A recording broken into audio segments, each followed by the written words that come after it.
Diabetes ಇದೆ ಅಂತ ಹೇಳ್ಬಿಟ್ಟು ಸಿಹಿ ತಿನ್ನಕ್ಕೆ ಹೆದರ್ತಾ ಇದ್ದೀರಾ, ಅಥವಾ ಸಿಹಿ ತಿಂದರೆ ಡಯಾಬಿಟಿಸ್ ಬರುತ್ತೆ ಅಂತ ಹೆದರ್ತಾ ಇದ್ದೀರಾ? ಇವತ್ತು ಯಾರು ಸ್ವೀಟ್ ತಿನ್ನಲಿ ಖುಷಿಯಾಗಿ ಯಾರೂ ತಿಂತ ಇಲ್ಲ, ಸಂತೋಷವಾಗಿ ಯಾರೂ ತಿಂತ ಇಲ್ಲ, ಸೆಲೆಬ್ರೇಷನ್ ಆಗಿ ಯಾರೂ ತಿಂತ ಇಲ್ಲ, ಬದಲಾಗಿ ಭಯ ಪಡ್ತಾ ಇದ್ದೀವಿ. ಇಲ್ಲಿದೆ ಪರಿಹಾರ.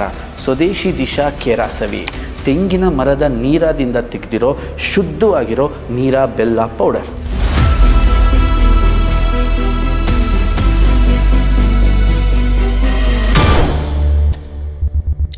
ಡಯಾಬಿಟಿಸ್ ಇದೆ ಅಂತ ಹೇಳ್ಬಿಟ್ಟು ಸಿಹಿ ತಿನ್ನಕ್ಕೆ ಹೆದರ್ತಾ ಇದ್ದೀರಾ, ಅಥವಾ ಸಿಹಿ ತಿಂದರೆ ಡಯಾಬಿಟಿಸ್ ಬರುತ್ತೆ ಅಂತ ಹೆದರ್ತಾ ಇದ್ದೀರಾ? ನೋಡಿ, ನಮ್ಮ ಜೀವನದಲ್ಲಿ ಯಾವುದೇ ಸೆಲೆಬ್ರೇಷನ್ ಆಗಲಿ, ಹಬ್ಬ ಹರಿದಿನಗಳಾಗಲಿ, ಪೂಜೆ ಪುನಸ್ಕಾರಗಳಾಗಲಿ, ಯಾವುದೇ ಸಂಭ್ರಮ ಇದ್ರೂ ಸಿಹಿ ಹಂಚಿಬಿಟ್ಟು ನಾವು ಸಂತೋಷ ಪಡ್ತೀವಿ. ಬಟ್ ಆ ಸಿಹಿನೇ ನಮ್ಮ ಸಂತೋಷನ ಕಿತ್ಕೊಂಡ್ರೆ, ನಮ್ಮನ್ನು ನಿರಂತರವಾಗಿ ಪಶ್ಚಾತ್ತಾಪಕ್ಕೆ ದೂಡಿದ್ರೆ, ಇವತ್ತು ಯಾರು ಸ್ವೀಟ್ ತಿನ್ನಲಿ ಖುಷಿಯಾಗಿ ಯಾರೂ ತಿಂತ ಇಲ್ಲ, ಸಂತೋಷವಾಗಿ ಯಾರೂ ತಿಂತ ಇಲ್ಲ, ಸೆಲೆಬ್ರೇಷನ್ ಆಗಿ ಯಾರೂ ತಿಂತ ಇಲ್ಲ, ಬದಲಾಗಿ ಭಯ ಪಡ್ತಾ ಇದ್ದೀವಿ. ಯಾಕೆ? ಕೆಮಿಕಲ್ ಪ್ರೋಸೆಸ್ಡ್ ಶುಗರ್ ನಮ್ಮನ್ನು ಆ ಮಟ್ಟಕ್ಕೆ ಕೊಂಡೊಯ್ದಿದೆ. ಜೊತೆಗೆ ನಮ್ಮ ಮಕ್ಕಳ ಆರೈಕೆಗೇನು ನಮಗೆ ತುಂಬ ದೊಡ್ಡ ಚಾಲೆಂಜಿಂಗ್ ಆಗಿದೆ. ಯಾಕೆಂದರೆ ಹಾಲು ಕುಡಿಸಿದ್ರೆ ಅದಕ್ಕೆ ಶುಗರ್ ಹಾಕಬೇಕು, ಅವ್ರಿಗೇನಾದ್ರು ಸ್ವೀಟ್ಸ್ ಕೇಳಿದ್ರೆ ಅದಕ್ಕೆ ಶುಗರ್ ಹಾಕಬೇಕು, ಚಾಕ್ಲೇಟ್ ಕೇಳಿದ್ರೆ ಶುಗರ್ ಹಾಕಬೇಕು. ಅವರ ಬೆಳವಣಿಗೆಗೇ ದೊಡ್ಡ ಒತ್ತಡ ಸೃಷ್ಟಿಸ್ತಾ ಇದೆ. ಜೊತೆಗೆ ಹಲವಾರು ರಿಸರ್ಚ್ಗಳು ಪ್ರೂವ್ ಮಾಡಿದೆ ಶುಗರ್ ಮಕ್ಕಳ ಬೆಳವಣಿಗೆಗೆ ಹಾನಿಕಾರಕ ಅಂತ ಹೇಳಿ. ಆದ್ದರಿಂದ ನಾವು ಪ್ರಸ್ತುತಪಡಿಸ್ತಾ ಇದ್ದೀವಿ ಸ್ವದೇಶಿ ದಿಶಾ ಕೇರಾಸವಿ, ತೆಂಗಿನ ಮರದ ನೀರಾದಿಂದ ತೆಗೆದಿರೋ ಶುದ್ಧವಾಗಿರೋ ನೀರ ಬೆಲ್ಲ ಪೌಡರ್. ಸ್ವದೇಶಿ ದಿಶಾ ಕೇರಾಸವಿನ ಇದನ್ನು ಸೂಪರ್ GI ಫುಡ್ ಅಂತ ಕರಿತೀವಿ. ಯಾಕೆಂದರೆ ಇದರಲ್ಲಿ ಗ್ಲೈಸೆಮಿಕ್ ಇಂಡೆಕ್ಸ್ ಕೇವಲ 35, ರಾಗಿನಲ್ಲಿ 60 ಇದೆ ರೀ, ಅದಕ್ಕಿಂತ ಕಮ್ಮಿ. ಇದನ್ನು ನಾವು ತಿಂದಾಗ ನಮ್ಮ ದೇಹದಲ್ಲಿ ಗ್ಲೂಕೋಸ್ ಲೆವೆಲ್ ಏನಿದೆ ಅದು ಜಸ್ಟ್ 35% ಇಂಡೆಕ್ಸ್ ಆಗುತ್ತೆ. ಅದಕ್ಕೆ ಇದನ್ನು ಸೂಪರ್ ಫುಡ್ ಅಂತಲೂ ಕರಿತೀವಿ. ಇಷ್ಟು ಕಮ್ಮಿ ಯಾಕಿದೆ ಅಂತಂದರೆ, ಇದನ್ನು ತೆಗೆಯೋದು ತೆಂಗಿನ ಮರದಿಂದ.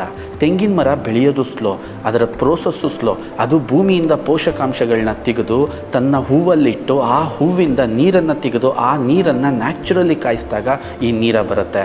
ಆ್ಯಂಡ್ ಅದರ ಪ್ರೋಸೆಸ್ ಕಷ್ಟವಾಗಿದೆ, ತುಂಬ ಲೆಂತಿ ಆಗಿರೋದ್ರಿಂದ ಇದು ಎಕ್ಸ್ಪೆನ್ಸಿವ್ ಆದರೂ ಕೂಡ ತುಂಬ ರಿಚ್ ಆಗಿರುತ್ತೆ.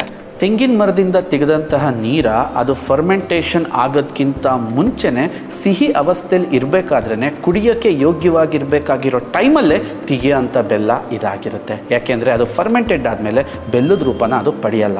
ದಿನನಿತ್ಯ ಇದನ್ನು ಮನೆಯಲ್ಲಿ ಪ್ರತಿಯೊಬ್ಬರು ಬಳಸ್ಬೋದು. ಅದು ಎಕ್ಸ್ಪೆಷಲಿ ವೆಯ್ಟ್ ಮ್ಯಾನೇಜ್ಮೆಂಟ್ ಮಾಡೋರಿಗೆ, ಅನ್ನೆಸೆಸರಿ ಸ್ವೀಟ್ ಕ್ರೇವಿಂಗ್ಸ್ ಆಗ್ತಿರುತ್ತೆ, ನಿರ್ಭಯವಾಗಿ ತಿನ್ಬೋದು. ಡಯಾಬಿಟಿಸ್ ಇರೋರಿಗಂತೂ ಯಾವುದೇ ರೀತಿ ಸಮಸ್ಯೆ ಇಲ್ಲ. ಮಕ್ಕಳಿಗೆ ದಿನ ಹಾಲಲ್ಲಿ ಹಾಕಿ ಕೊಡೋದ್ರಿಂದ ಕ್ಯಾಲ್ಶಿಯಂ, ಮೆಗ್ನೀಷಿಯಂ, ಜಿಂಕ್ ಎಲ್ಲದೂ ರಿಚ್ ಆಗಿದೆ. ಅವರ ಆರೋಗ್ಯ ತುಂಬ ಹೆಲ್ತಿ ಆಗ್ತಾ ಬರುತ್ತೆ. ರುಚಿ ವಿಚಾರಕ್ಕೆ ಬಂದರೆ ಇಟ್ಸ್ ಎ ಅಲ್ಟಿಮೇಟ್ ಟೇಸ್ಟ್. ಮನೆಯಲ್ಲಿ ಕುಕ್ ಮಾಡ್ತಾಯಿದ್ರೆ ಅಥವಾ ಹಾಲಿಗೆ ಹಾಕಿ ಮಿಕ್ಸ್ ಮಾಡಬೇಕಾದ್ರೇ ಅದರ ಘಮ ಇಡೀ ಮನೆ ತುಂಬ ಪಸರಿಸುತ್ತೆ. ಕುಡಿಬೇಕು, ತಿನ್ನಬೇಕು.